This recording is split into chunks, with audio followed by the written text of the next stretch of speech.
Assalomu alaykum. Farzand tug'ildi, yangi hayot boshlandi. Yangi taqdir xuddi oppoq qog'ozdek. Boshlanayotgan umr oq, oydin orzularga to'liq. Bolalik, o'smirlik, umr bekatlari. Soniyalik ojizlik, qaltis bir lahza taqdirni bir daqiqada o'zgartirib yuborishga shuning o'zi kifoya bo'ldi.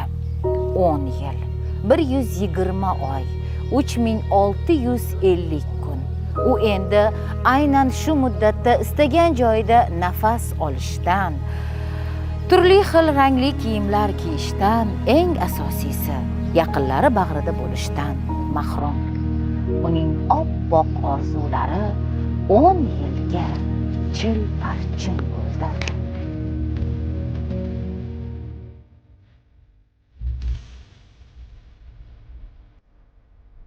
Rayhon Imomova 2004-yil Toshkent shahrida tug'ilgan. 2022-yil 18 yoshida hali maktabni bitirishga ham ulgurmagan edi. O'zbekiston Respublikasi Jinoyat kodeksining 97-moddasi 1-qismi bilan Ichki ishlar vazirligi huzuridagi Jazoni ijro etish departamenti 21-son ayollar koloniyasida muddatini o'tayapti. Sabab esa Rayhon qo'lidagi pichoq bilan o'zi istamagan holda jahl ta'sirida 18 yoshli dugonasini o'ldirib qo'ygan.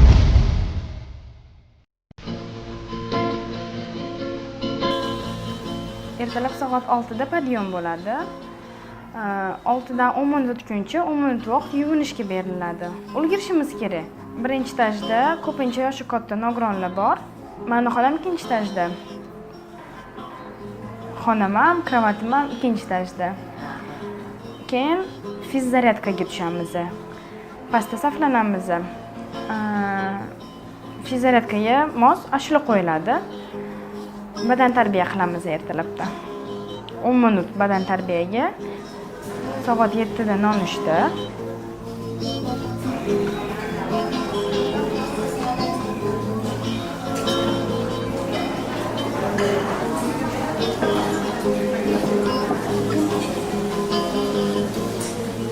Men uyda tuxum yemasdim, qaynatilgan tuxum, qovurilgan tuxum yerdim. Qaynatilgan tuxum yemasdim, bu yerda nonushtaga har kuni tuxum beriladi. Tuxum yeyishga o'rgandik.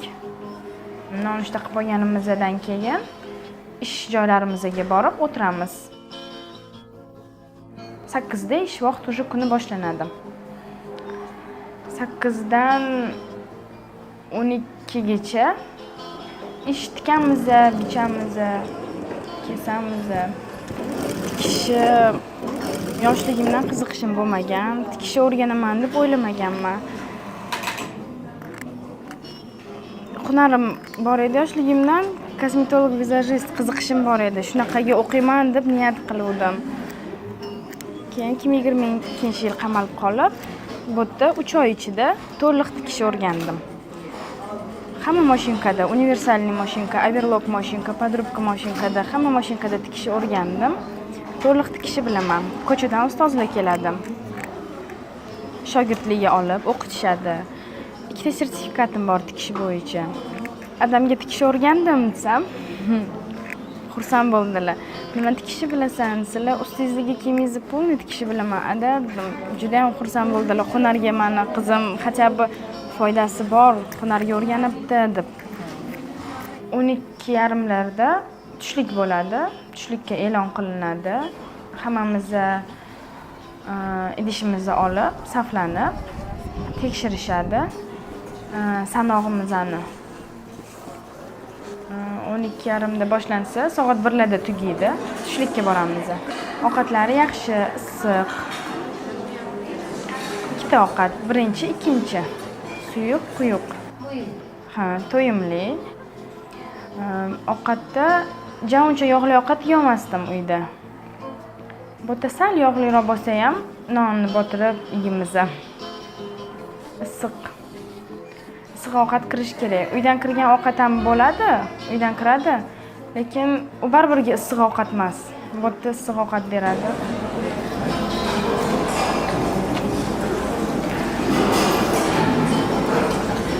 Tushlikda issiq ovqat qilib yeb, o'tirib saflanib yana ish vaqt joyimizga o'tamiz. Tikish, bichish, kesish. Endi birinchi marta ishxonaga chiqqanman. Ishlab o'tirganman, hali bilmaganman nimaligini. Siyom deyishadi, ishdan yechib olib ketishadi жилой zonaga. Imamova siyom deb gapirishgan. Men nima u bilmayman nimaligini deb turganman. Keyin uydagilaring keldi degan, ko'zim yoshga to'lib ketgan, yugurganman. Uyga uydagilarim keldi, hayajonlanib nima deyman? Shuncha vaqt ko'rmadim, nima qilaman, qanaqa qilib gapiraman deb xursandchiligim ichimga sig'dira olmay yugurib borganman. Keyin adam ukam kelgan bo'lgan uchrashuvga. Birinchi marta 5 oy deganda ko'rishganman. Передача banderol har oy mumkin 13 kilo. Yiliga 12 marta. Rangli kiyim, rangli oyoq kiyim, chiroyli sochga taqadigan zakolkalar. Rangli narsa mumkin emas. Kiradi qora kiyim, qora vashina, qora oyoq kiyim. Ro'molsiz yurish mumkin emas. Paypoqsiz yurish ham mumkin emas. Nachalnik kelib, xat keldi deb gapni aytib kelishsa, xursand bo'lib, ko'zimizda yosh bilan yuguramiz. Xat keldi deb uydagilarimizdan xat keldi deb olib, shu xatni o'qigan payt eng baxtli odam bo'lamiz. Bir oyda bir marta xat keladi. Endi uydagilar sharoitga qarab yozishadi.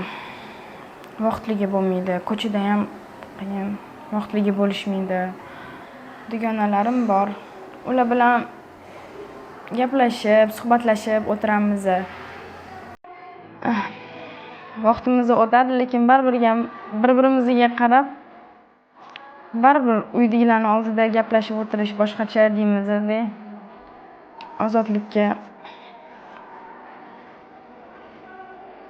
Ozodlikka yetmaydi.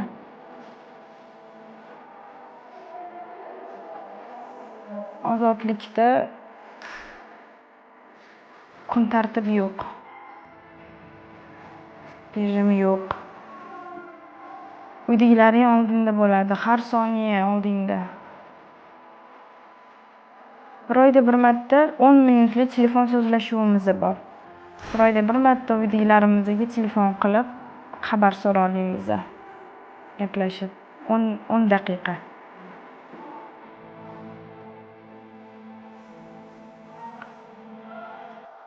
Ozodlikda hammamiz boshqachamiz. O'ta boshqacha. Meni sevgim faqat odamga, oyimga, ukamga. Men qiyin paytim hozir. Qamal qo'ygan paytim. To'g'ri, qiyin ishimga qamalganman, jinoyat sodir etganimga. Lekin shu qiyin paytimda men ota-onamdan boshqa hech kim turmadi oldimda.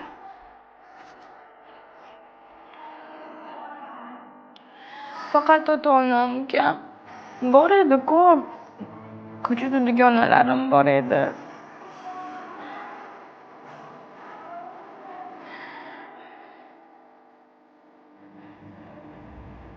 Lekin ular yo'q. Qiyin paytimda faqat dadam turibdi oldimda. Xastada yurishlaridan qat'iy nazar oldimdalar. Oxirigacha oldimda.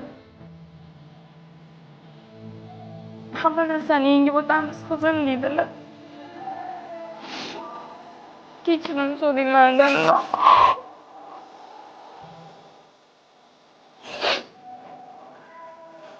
Ukam o'qishga kirdi. Men oldida emasman.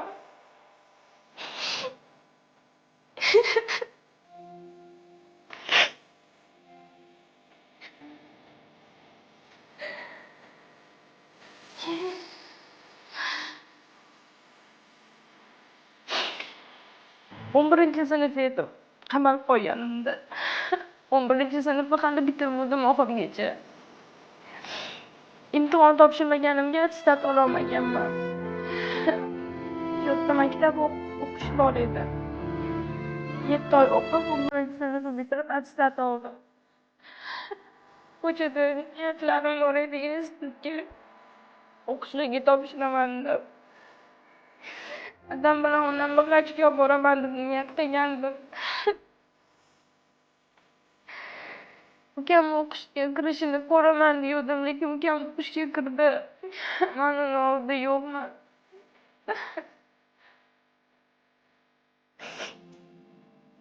Uchrashuvga kelib, opa o'qishga kirdim deydi. Nega oldimda yo'q edingiz deydi.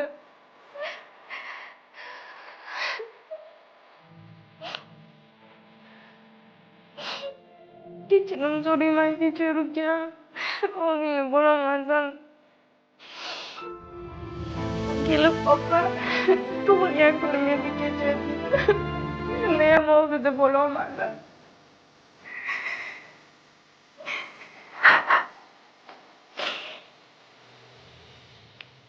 Lekin meni tug'ilgan kunim kuni moslashtirib, adamki soatda uchrashuv qilib, tug'ilgan kunim kuni kirib kelib, qizim tug'ilgan kunim bilan tabrikli deb keldilar.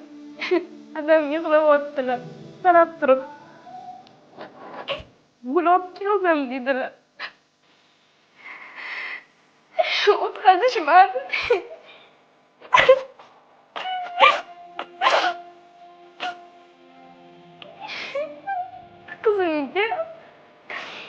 Qizimga 20 yoshiga kirganiga gul berolmayapman dedilar.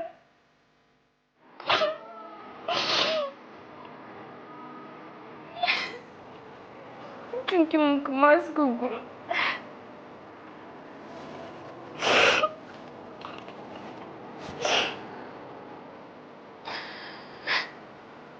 Qaniydi hozir vaqt orqaga qaytarsam. O'sha kuni qo'limga pichoqni olmasdim. Uydagilarim oldida bo'lardim hozir.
Uxlashga yotishdan oldin o'ylaydigan narsam bu uydagilarim, adam, onam, ukam. Eng yaqin odamlarim. Shularni o'ylab, xayolimda adamga yaxshi dam oling deyman. Sezaman, ular ham aytadilar. Uydaligimda har kuni uxlashga kirib ketsam, yaxshi dam ol qizim deydilar adam. Yaxshi dam oling Andijon deb uyimga, xonamga kirib ketaman uxlashga. Qachonga chiqib ketar ekanman deb o'ylayman. Uydagilarimni qiynab qo'yganimni o'ylayman, adamni, ukamni. Sog'inch juda ham yomon qattiq qiynaydi. Men muddatim 28 yoshimda tugaydi. Hayot qanaqa bo'ladi?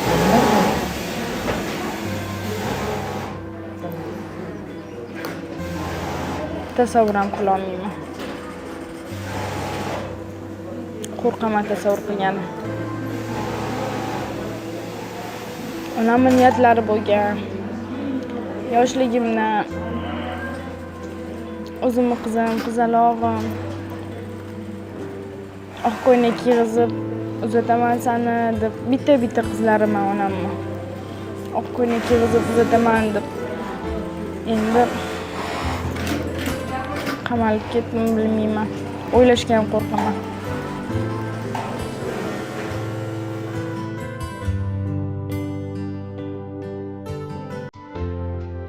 Mahkumalar shaharchasi. Nonushta tushlik, kechki ovqat. Dasturxonda kamchilik yo'q, ammo istagan ovqatingni pishirib, oila davrasida lazzatlanib taomlana olmaysan. Egna boshi but, ammo boshdan oyoq qora kiyishga mahkum. Shu onda Aziz Nesining bir fikrlari yodimizga tushdi. Nima uchun barmoqlar orasi ochiq yaralgan? Yana bir inson uni to'ldirishi uchun deydi u. Biz esa mulohazani davom ettirishga jur'at qilamiz. Barmoqlar orasidagi bo'shliq oila to'ldirishi uchun shunday yaralgan. Baxt mana shu.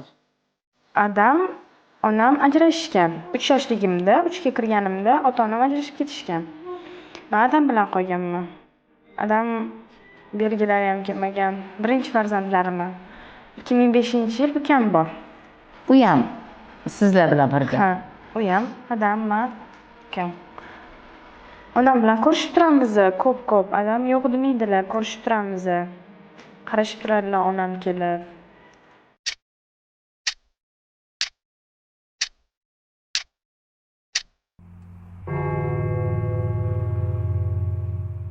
Nima voqea bo'ldi? Shunaqa voqea bo'lib qoldi.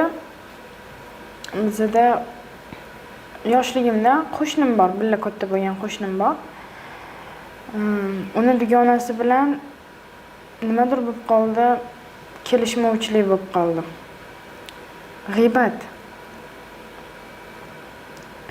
G'iybat orqali urush janjal bo'lib qoldi, haqoratlagan.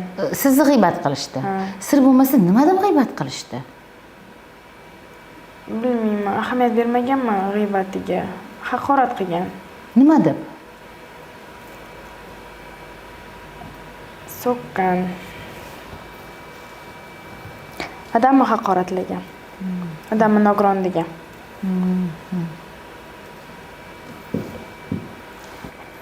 Ro'za oyi tugaganiga og'zimni eng oxirgi kuni ochganman. Iftordan keyin. Uyimga kelgan jabrlanuvchi. Uyimga kelib telefonimni so'rab turgan. Telefon qoli degan. Telefonimni berib turdim. Berdim, kirib ketdim ovqatlanganim. Ovqatlanib o'tirdim, ko'tarmadi deb qaytarib beryapman, bilmayman kimga qotdi. Keyin yana bir marta taqillatib, yana bir marta telefonimni so'rab turdi. Yana berdim telefonimni. Keyin qarab, yuziga qarab, nima bo'ldi yuzingga dedim. Uydagilarim bilan urushdim. Rahmim kelib, kir, choy ichib ket, qorning ham ochgandir deb uyimga kirgizganman. Choy ichgan, ovqatlangan, keyin qo'shnim qiz kelgan, o'zini o'rtog'ini olib ketgandi. Ular ketishgan. Shu birga o'tirgan paytida nimadir gaplashib, g'iybat qilib o'tirishgan. Rayhon bunaqa ekan, Rayhonning adasi mana shunaqa ekan deb g'iybat qilgan. Telefonda keyin o'zaro janjal boshlangan. Gap talashib, Telefonda boshlangan. Telefon qilib chaqirgan, keldigan. Qo'shningizmi yo dugonasimi? Ikkalasi bitta telefondan yozib o'tirishgan bo'lgan. Keldigan, so'kishib, qilib. Uyimiz bitta-yu, Dom bitta. Keyin men kelganman, kelib men chaqirganman, keldim deganman. Urush niyatimiz yo'q edi, prosta gaplashish niyatimiz bor edi. Gaplashib turgan paytimizda so'kishib, urush janjal boshlanib, sochimdan tortib ketib, nimadir bo'lib ketdi. Ko'zimga qon to'lgani esimda, jahlim chiqib ketgani, odamni haqoratlagani, ustilaridan kulgani.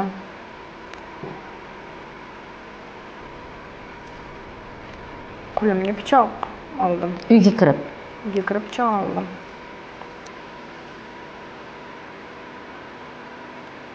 Lekin o'ldirish niyatim yo'q edi.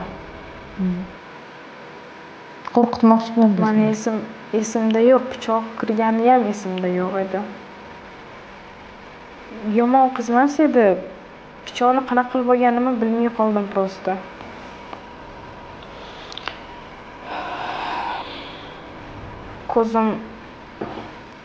ko'zim yumuq holida o'ng qo'limda pichoq turgan bo'lgan. Ko'zim yumuq holida pichoqni tiqmaganman, aylantiraverganman, bilmayman. Aylantiraverib, keyin bir payt sochim shunday qo'yib yuborildi. Jabrlanuvchi qiz yugurib ketib, yiqilib tushdi. Uzoq yugurmadi. 4-5 metr yugurib yiqilib tushdi.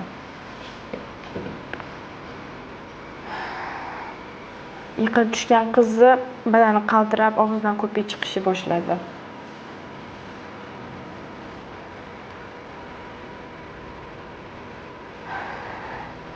U o'lyapti deb baqirdi. Qara, o'lyapti deyapti. Qo'limga qarasam pichoq turibdi. Tushunmayapman, nima bo'lyapti, nimaga unaqa qilib yotibdi. Qo'limdagi pichoqni tashlab yubordim yerga.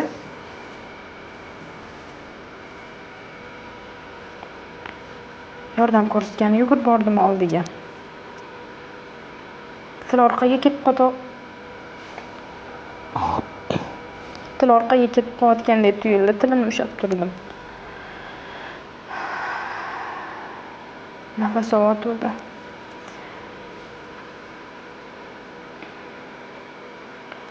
Birinchi yordam ko'rsatishga harakat qildim. Yuziga suv quydim.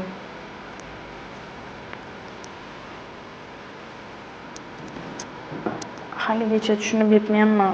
Uni tanasiga pichoq kirganini haligacha tushunib yetmayapman. Ishonmayapman, ishongim kelmayapti. Nahotki men unaqa qila olmayman. Men odam o'ldira olmayman. Men kuchim ham yetmaydi. Yo'q deb o'ziga keltirmoqchiman. Shunaqa shu payt xohlayotgandim o'ziga kelishini. Skoriyni chaqirdim 3-qizga. Skoriyning nomerini bilmayman deyapti. Voy, men ham bilmayman. Hech qachon ham skoriyga ishim tushmagan deb skoriyning nomerini bilib, skoriyga telefon qilib, skoriyni chaqirdim o'zim telefonida. Skoriyaga yetdim. Pichoq kirib ketganmi, bilmayman. Mazasi yo'q, tezroq kelinglar deb rost telefon qilaverdim. Odamlar o'tib ketyapti, to'xtashdi. Nima bo'ldi? Bilmayman deb bu oqarib qopti-yu, nima bo'ldi deb gapirishyapti.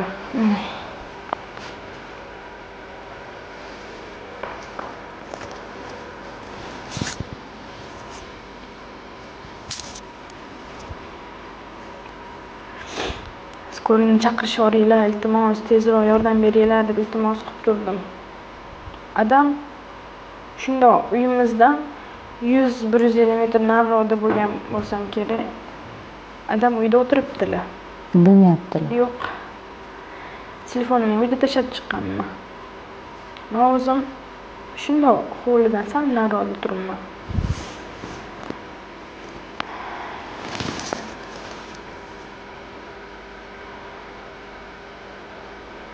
Kelib, bitta o'tib ketayotgan bola kelib, ushlab ko'rdi qo'lini.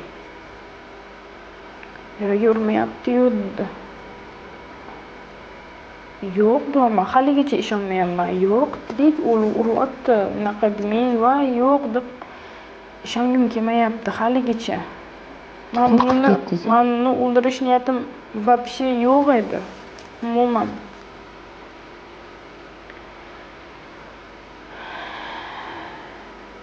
Keyin skoriya yetib keldi. Skoriya kelib qaradi. Ushadi. Ustiga o'q narsa yopib qo'ydi. Koftasini ochdi. Qon yo'q hech qayerda. O'ldi deyapti. O'lmadi deb turibman haligacha ham. Koftasini ochdi. Ko'krak qismida chapida kichkinagina shilingga o'xshagan narsa turibdi. Ochib ko'ryapti, qarayapti. Pichoqdan o'ldi deyapti.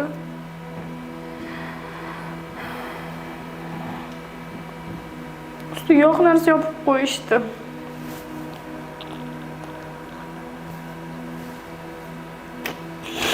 Men uyga kirib ketdim. Adamni chaqirgani. Kirishim bilan adam jahl bilan baqiryapti menga. Qayerda yuribsan deb. Adashyapman dedim. Nima bo'lyapti, nimagani deb baqir-chaqir eshityapman deb gapiryaptilar. Telefonimni olaman 30 marta qilganlar adam. 30 marta sezgandi. Nima baqir-chaqir bo'lyapti, qayerdasan deyaptilar. Adashyapman. Adamga aytolmaganman. Bitta qizim mazasi qochib qoldi, qarashyotgandim. Skoriy keldi dedim. Adam ham xavotir olib chiqib keldilar.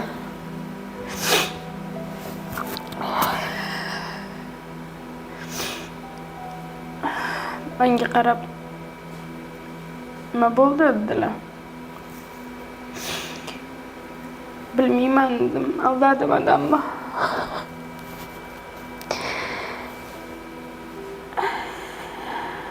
Qizim ko'zingda qo'rquv ko'ryapman, nima bo'ldi deyaptilar yana bir marta. Ata bilmayman dedim. Qo'limdan ushlab turibdilar. Xavotir olma, yaxshimisan dedilar, yaxshiman demadi.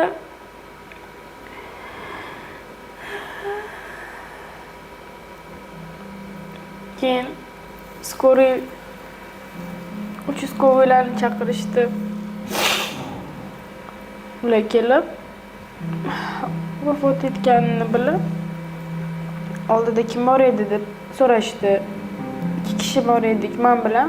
Shu qizni ikkalamizni ikkita tomonga olib ketib tergov qiladimi so'rashdi, aniqlash boshlashdi. Tergovchilarga aytdim. Men qildim dedim. Bilmayman qanaqa qildim. Men qildim. Tergovchilarga aytolmayman men qilganimni. Adamga haligacha aytolmayman. Yuzlariga qaramayman. Men qildim. Pichoqni o'shga tashlab yubordim. U o'ldi deyapti. Yo'q dedim, o'lmadi dedim. Borib haligacha ishonmayapman, qarayapman. Ko'zim qorong'i bo'lib hushimdan ketib qoldim.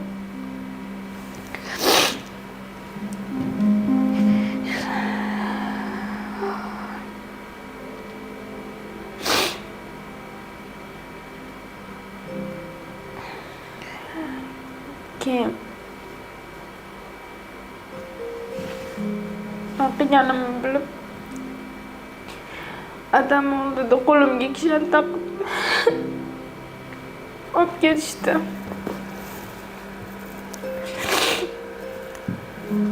Adam gapirolmay qoldilar, shundoq qarab.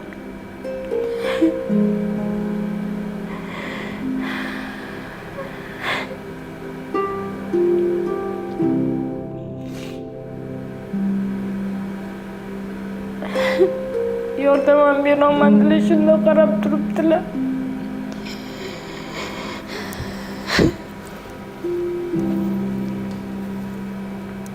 Haqiqatda ham otangiz ota-onaga qiyin, bilasiz buni. Sizni juda ham yaxshi ko'rar ekanlar. Biz sizga otangizdan salom olib keldik. Hozir shuni qo'yib bermoqchimiz.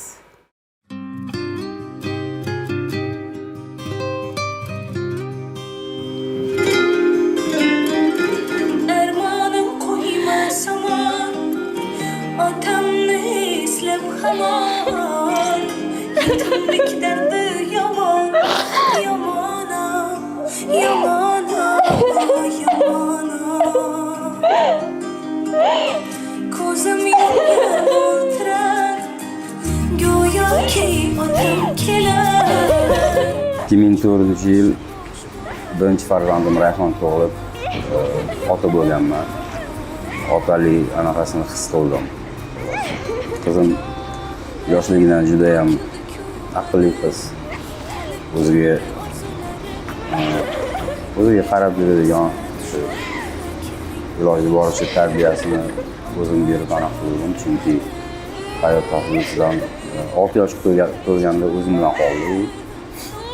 Ukasi bor, 1 yoshda kichkina undan o'zidan. Rayhon qizim 1-sinfga chiqqanida juda quvondim. Demak, siz farzandlaringizni ham ota, ham ona bo'lib voyaga yetkazdingiz va 1-sinfga chiqqanida bir o'zingiz olib borgansiz-a maktabga? Ha, yoshlikdan o'qishga qiziqardi judayam. Keyin artistik anaqalar bo'lgan unda. Qobiliyatlari bo'lgan. Maktablarda o'sha krujoklarda qatnagan, she'r aytib berish yoki o'ynab berish shunga qiziqqanim uchun shunchalik juda ham maqtagan uni. Qo'lidan keladi.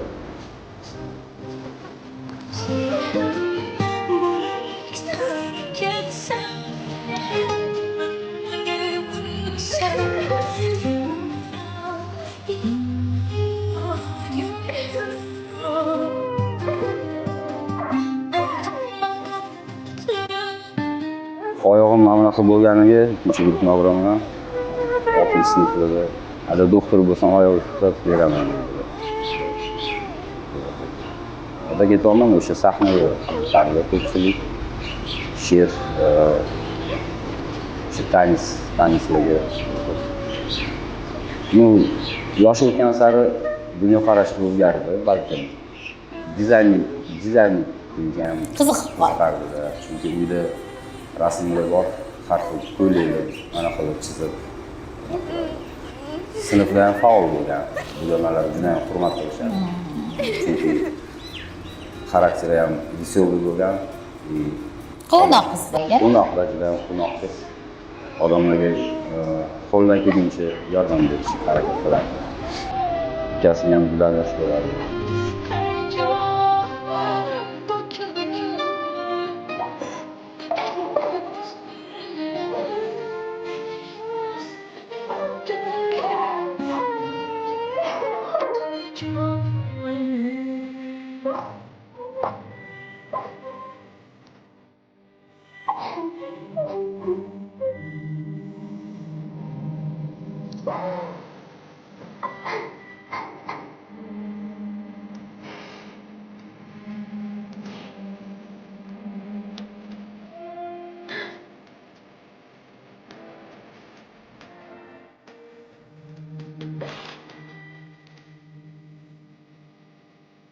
O'zim ham hayolimga kelmagan narsa bo'lgan.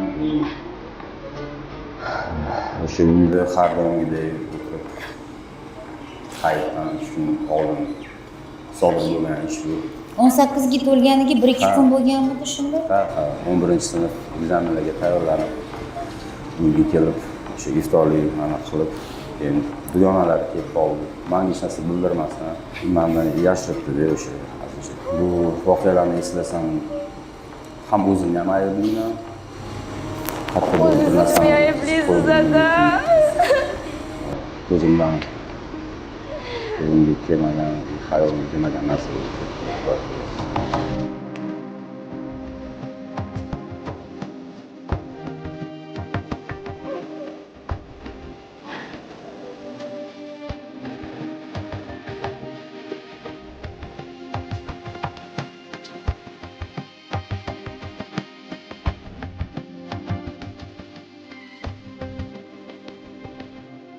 Qadrini juda ham bilmayapman. Siz qiynalyapmiz, mana shu narsa deyman. Ukasini ham mendan qo'limizdan keladi o'sha. Baribir odamning joyi juda ham bilinadi. Bunga qaramasdan shu uchrashishga borganimizda har doim uyga qololmay degan. Juda ham sog'indim, xonamni sog'indim, narsalarimni. Qadr juda ham bilmayapti.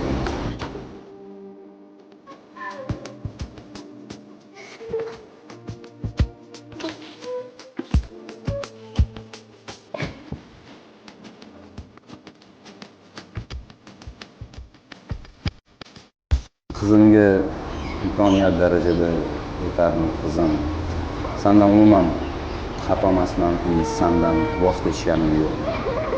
qanaqa sevgan bo'lsa, yaxshi ko'rgan bo'lsa, xuddi shunaqa holatdaman qizim. Aytmoqchiman, kelajakda orzularing bo'lsa, o'shalarga qarab intilgin albatta. Bu Xudoning sinovi. Bu albatta o'tkinchi kunlar qizim. O'zing uchun kerakli xulosalarni chiqarib olasan. Men bunga aniq umid qilaman qizim. O'zingni siqib, yosh umringni nima qilma qizim. Albatta hammasi yaxshi bo'ladi. Xudo xohlasa bag'rimizga qaytasan. Alloh o'zi qo'llab-quvvatlasin. Alloh sabr. Hamisha duoda bo'lgin qizim. Turmushingga pushaymonsan, bilaman aniq. Hammasi yaxshi bo'lib ketadi qizim.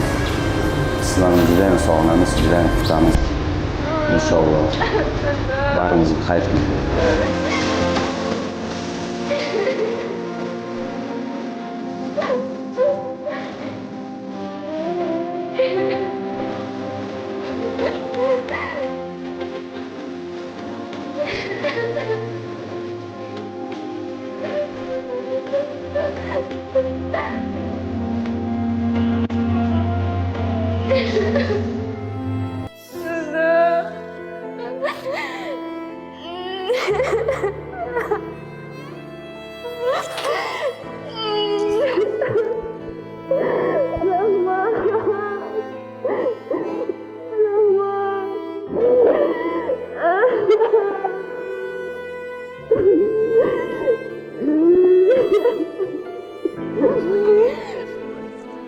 Adam ko'rdingizmi?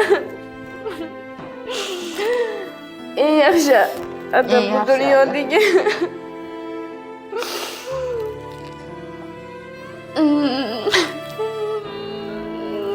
Sog'ib ketdim ada.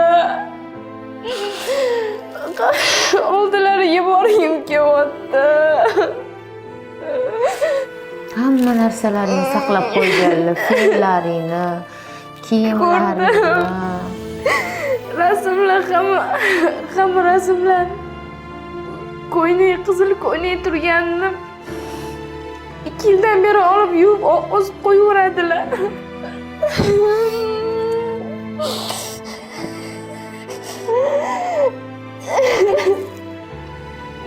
Shundoq odam bormani. Nima qilardim? Mana shu jahl qiladigan qizliging nima bildingiz, Rayhon? O'smir yoshidagi. Umrim jahl qilishmasin.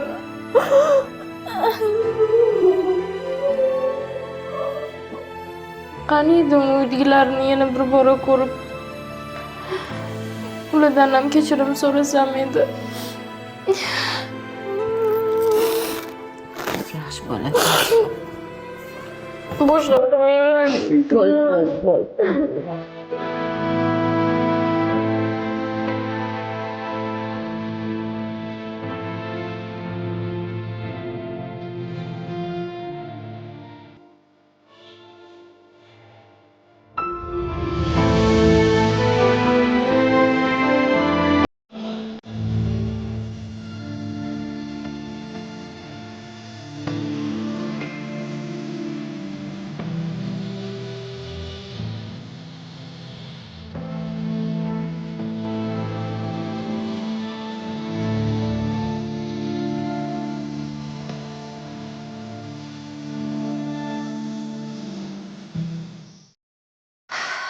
Ozodlik, erkinlik, bunchalar ham totlisan, go'zalsan.